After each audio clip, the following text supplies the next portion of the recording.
Assalamualaikum, selamat datang kembali di channel MA Tech. Nah, kali ini kita akan unboxing sebuah HP terbaru, harga yang paling murah dari brand ZTE. Di sini ada ZTE Blade A53 Pro. Harganya itu sekitar 900 ribuan. Tentunya lawan yang paling berat di harga segitu adalah itel A60s. Karena memang itel A60s itu adalah rajanya HP, harga di bawah sejuta. Oke, untuk tampilan boxnya seperti ini. Di bagian depan ada gambar si HP-nya, tulisan gede ZTE Blade A53 Pro. ROM-nya itu 64 GB dan RAM-nya 8 GB. Ini maksudnya itu udah plus virtual RAM, yang aslinya 4 GB. Jadi virtual RAM-nya itu sampai 4 GB. Baterainya 5000 mAh, kemudian bagian belakang. Nah, di sini ada keterangan spesifikasi yang lebih lengkap. Layarnya 6,52 inch, IPS, resolusi HD+, RAM dan ROM-nya tadi udah kita lihat. Terus untuk kamera belakang 13 megapiksel plus 2 megapiksel, kamera depan 5 megapiksel, CPU octa-core 1,6 GHz, Android 12.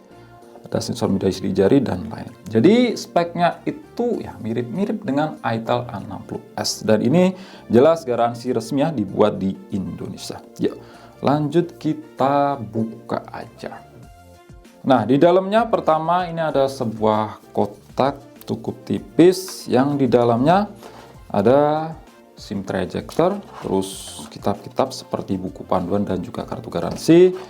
Dapat bonus screen protector, ini bahannya dari plastik, bukan tempered glass. Terus di sini masih dapat bonus silikon case. Nah, ini warnanya itu transparan. Ini bukan hard case ya.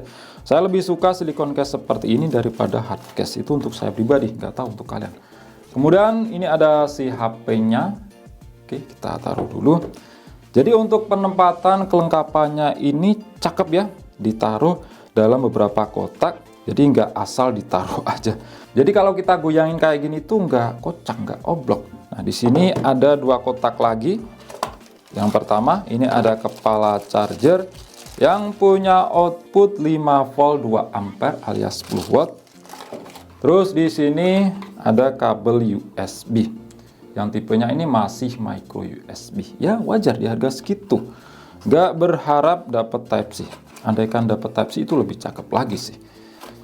Jadi di sini memang seperti kebanyakan HP lainnya nggak dapat yang namanya itu earphone. Ini jujur sih, penataan kelengkapannya ini tuh bagus ya, nggak asal ditaruh aja. Ditaruh dalam beberapa kotak. Oke, sekarang kita lihat di HP-nya. Di bagian depan ini masih ada plastik yang menempel. Kita lepas aja. Asik. Terus di bagian belakang ini untuk stiker emailnya juga kita lepas ya, biar kelihatan lebih clean. Asik.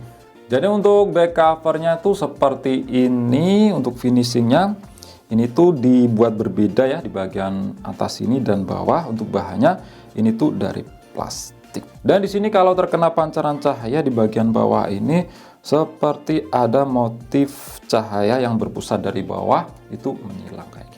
Untuk model kameranya tuh seperti ini, jadi bingkainya itu menjadi satu dengan sensor media isi jari warna hitam gede.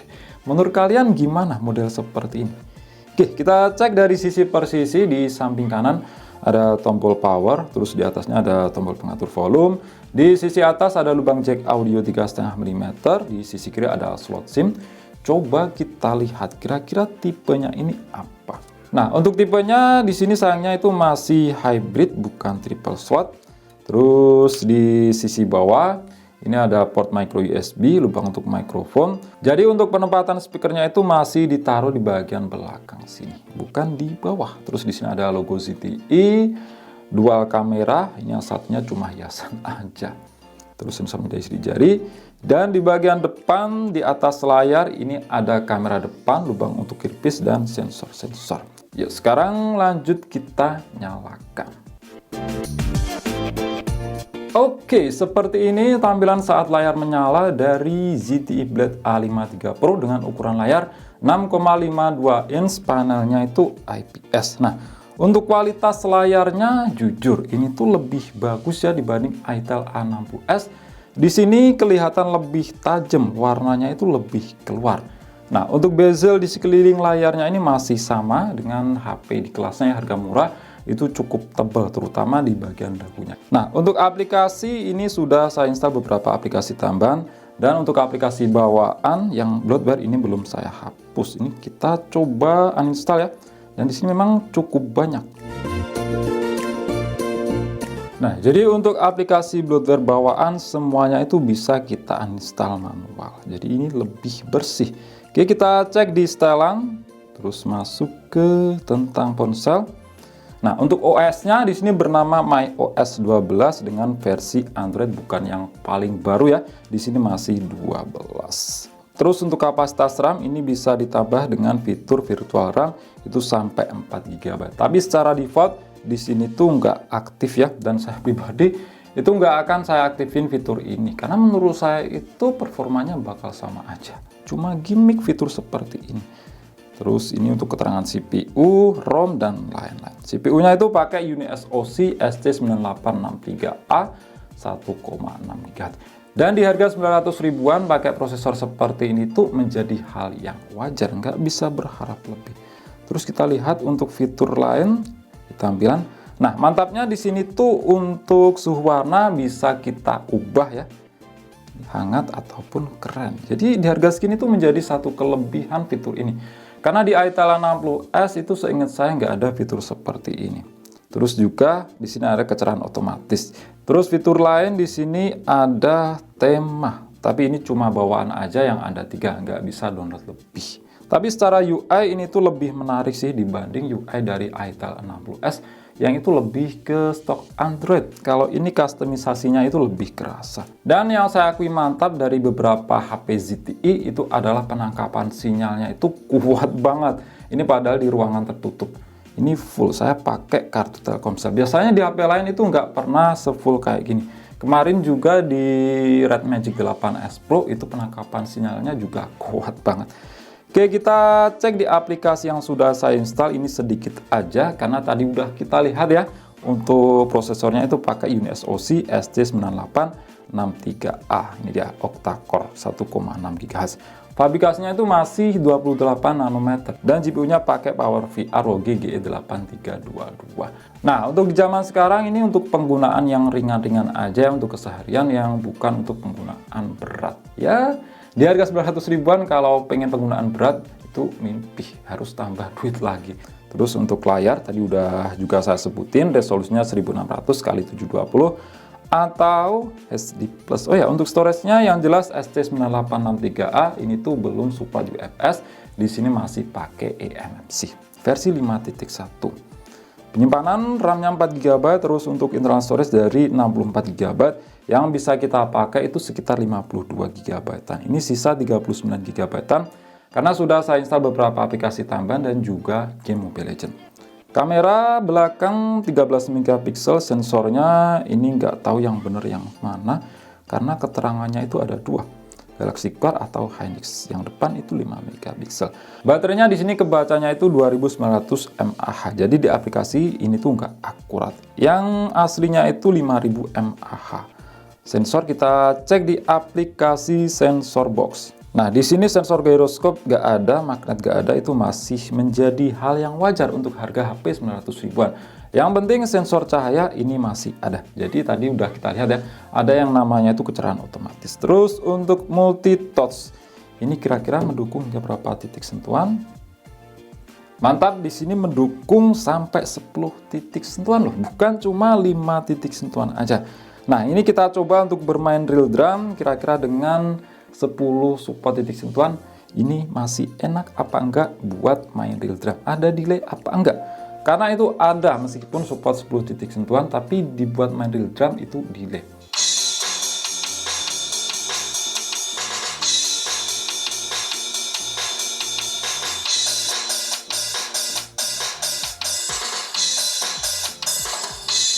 Nah, untuk main real drum ini enak ya, ada delay, tapi itu sedikit banget, nggak begitu kerasa. Pada intinya, ini udah yang paling enak di harga 1 juta ke bawah, HP keluaran terbaru buat main real drum.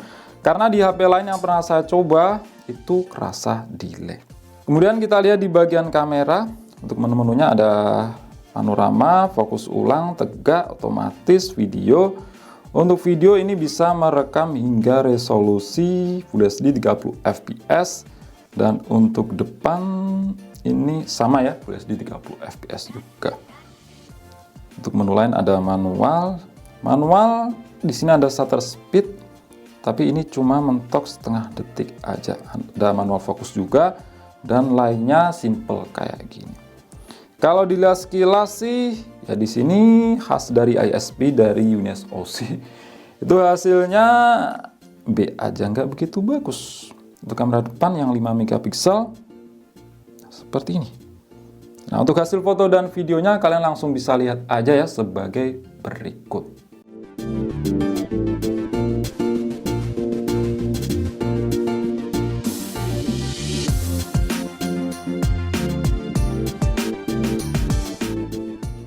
Oke, seperti ini ya untuk hasil perekaman video dari kamera belakangnya. Ya hasilnya memang ya bisa kalian nilai sendirilah. Memang khas banget dari ISP UNIS OC. Sedangkan ini untuk hasil perekaman video dari kamera depannya, sama juga di Full HD 30 fps.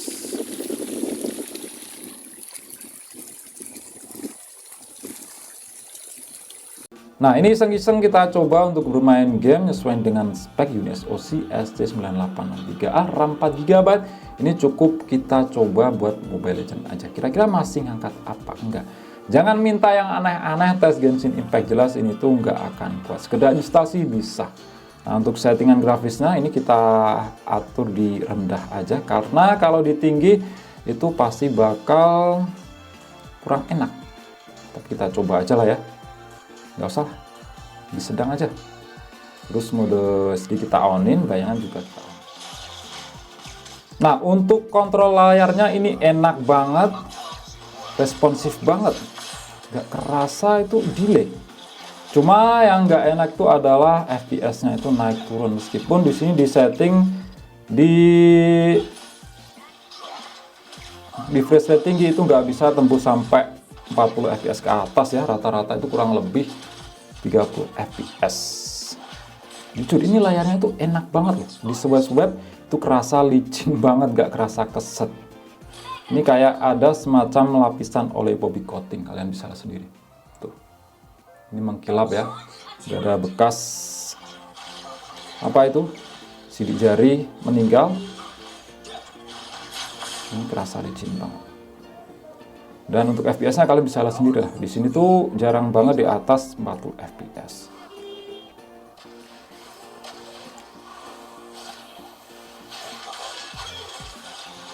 Ayo, mau lari kemana kau? Kita coba atur di grafis rendah, barangkali FPS-nya itu bisa naik.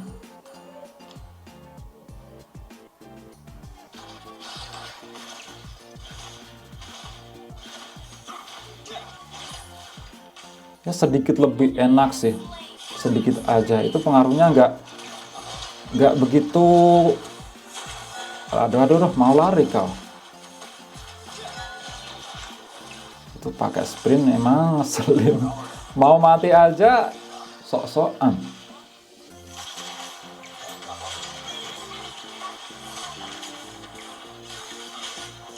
Ini pas rame banget turun sampai belasan fps ya.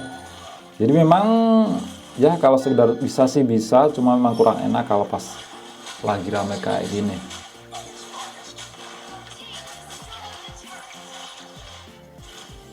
Tapi yang saya akui jempol ini tuh adalah responsivitas layarnya, itu enak banget. Ini kita coba atur yang paling rendah, mode SD kita aktifin, tapi bayangan kita nonaktif ya. Kali aja FPS-nya itu bisa naik. Ya masih sama aja sih. Memang kalau untuk UNIS OC ST9863A zaman sekarang, juga zaman sekarang sih udah lama itu nggak, kurang enak buat main Mobile Legends. Kalian bisa lihat untuk FPS-nya naik turunnya. Terobos aja lah nying. Tuh, di sampah.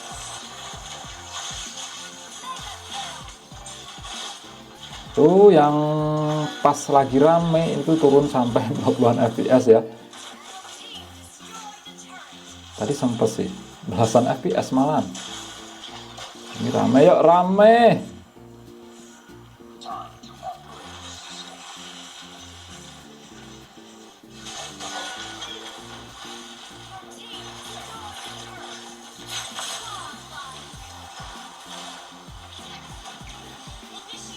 Dikejar sama si naga bunar.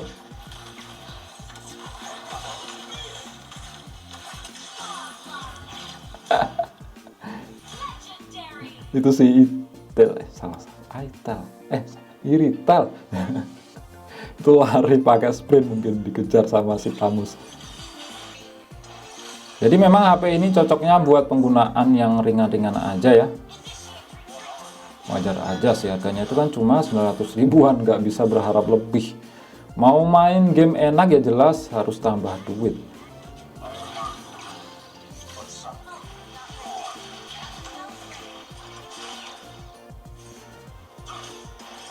Ngirit mana, ini mana tinggal dikit cuy. Yuk terobos aja lah nying. Terobos aja lah nying, ulti ya. Ini rame banget, turun sampai 19 fps ya. Ya, maju sini, maju. Awas si naga bunar.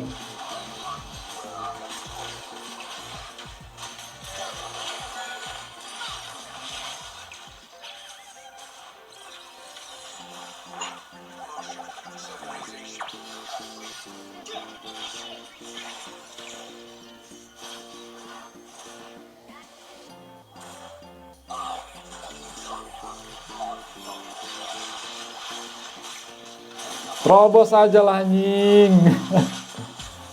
Mau mati lagi kau. Triple kill. Gak jadi triple kill. Udah menang ya. Oke, mungkin itu aja sih untuk video kali ini, unboxing dan sedikit coba-coba dari HP keluaran terbaru dari ZTE di harga yang paling murah, yaitu 900 ribuan, ZTE Blade A53 Pro. Gimana menurut kalian di harga segitu? Oke, itu aja. Klik like jika kalian suka dan share jika kalian rasa video ini bermanfaat. Kita jumpa di video selanjutnya dan wassalamualaikum warahmatullahi wabarakatuh.